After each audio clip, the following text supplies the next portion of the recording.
네, 이번 시간은 자녀 교육에 대해서 말씀을 드리겠습니다. 교육학자들이 연구를 했는데 가장 좋은 자녀 교육 방법이 무엇일까? 그것은 부모가 자녀를 교육하지 않는 것이라고 합니다. 심리적으로 부모의 말은 자녀에게 어떠한 영향을 미치냐면 인생의 미션으로 받아들인다는 거예요. 그래서 그 자녀가 부모의 말을 이룬다 이거죠. 너는 이 다음에 커서 무슨 장군이 되라, 판사가 되라, 의사가 되라 라고 말을 했다고 하면 그것을 성취하면 그 성취는 부모의 말이지 내 원함이 아니지 않습니까? 그래서 성취해더라도 나는 공허하다는 거예요. 만족을 못한다는 겁니다. 근데 부모의 말을 성취를 못했으면 부모에 대한 죄책감을 갖고 살아간다는 겁니다. 그러니 부모의 말은 자녀에게 성취를 하든 성취를 못하든 좋은 결과를 얻을 수가 없는 것입니다. 그거보다는 자율성을 허용을 하자는 것이죠. 그것은 뭐냐면 자녀가 자신의 목표를, 진로를 스스로 결정할 수 있게끔 허용하자는 것이죠. 그 허용하도록 옆에서 도와줄 수는 있겠죠. 그렇죠? 어떤 교육이라든가 상담을 받을 수는 있겠지만 부모가 정해주지 말자는 것이죠. 그래서 자녀 스스로 계획하고 실행하는, 그래서 그 과정에서 시행착오를 허용하는 것이 좋다는 것이죠. 그것이 자녀 교육에 있어서 자녀를 교육하지 않는 것이 가장 좋다는 말이 될 수 있을 것입니다. 자녀 교육을 하면 숫자 3가지를 같이 나눴으면 좋겠습니다. 그것은 3, 6, 12입니다. 3세, 6세, 12세입니다. 자녀가 3세가 넘으면 우리나라 속담에 3살 버릇이 여든 간다는 속담이 있지 않습니까? 그것이 뭐냐면 3살이 되면 인격 형성이 끝난다는 거예요. 그게 뭐예요? 변화가 되지 않는다는 것입니다. 그러니까 3살에 넘으면 상대방이 변할 것을 기대하면 안 된다는 거예요. 상대방이 변할 것을 기대하지 말고 어떻게 하면 저 사람과 기브앤테이크 할 것인가를 생각하면 좋겠죠. 그리고 6세가 되면 자녀가 6살이 넘으면 부모의 영성을 뛰어넘는다는 거예요. 그러니까 기능적인 것은 사회적인 경험과 교육, 인생의 경험이 많으니까 부모가 자녀보다 기능적인 것은 위에일지라도 영적인 마음, 생각하는 거나 감정을 느낀다는 것은 오히려 그 자녀가 부모의 영성을 뛰어넘는다는 그런 특성이 있다는 것입니다. 그러니까는 어떻게 해요?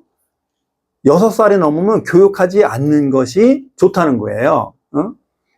6살이 넘은 자녀에게는 질문하고 의견을 나누는 관계가 되는 거죠. 보통 보면 5살, 6살 되면 정말 대화가 되거든요. 그것이 그런 특성이 있다는 것입니다.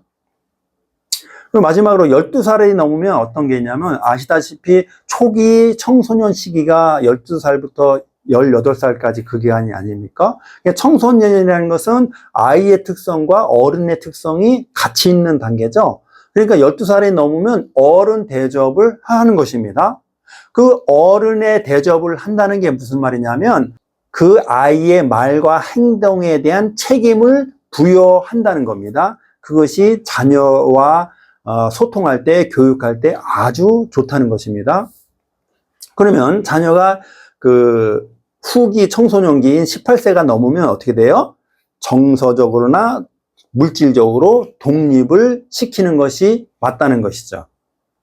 18세가 되면 어른이 완성이 되는 시기인데 그것은 정체성이 확립되고 방향성을 잡는 시기라는 것이죠. 그것이 뭐냐면 세상은 이런 것이다. 그리고 관계는 이러한 것이다. 라고 나름대로 정체성을 확립을 한다는 것이죠.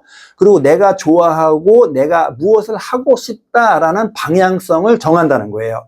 근데 그것이 온전하고 완전한 것이 아니라 미성숙하고 부족하다 할지라도 그 시행착오를 허용하자라고 했습니까? 그러니까는 계획하고 실행하는 것을 연습한다 할 수 있습니다. 그 인문학에서는 그런 것이 있더라고요. 40대까지, 어쩌면 50세까지 그 인생의 시행착오를 하는 시기다. 이런 말도 있더라고요.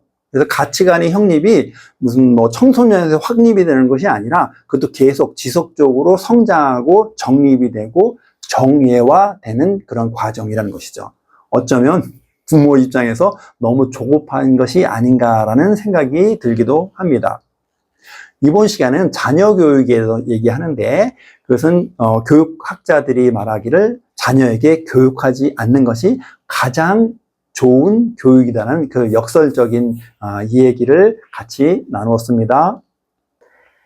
네, 오늘 자녀 교육을 통해서 한국 사회에서 있을 수 없는 얘기, 교육하지 않는 것이 가장 좋은 교육이라고 해주셨는데 네. 그렇다면 혹시 교육하지 않아서 안 좋은 일이 생기면 어떻게 할까요? 글쎄요. 그 너무 큰 질문이라 사실 저도 잘 모르겠습니다. 그 교육하지 않는 것이 가장 좋은 교육이라는 것은 이제 교육학자들이 네. 나온 결론이라고 합니다. 그런데 이제 사람에게 있어서의 그 욕구 중에 아주 강력한 게 뭐가 있냐면 자기 성장의 욕구라는 게 있거든요.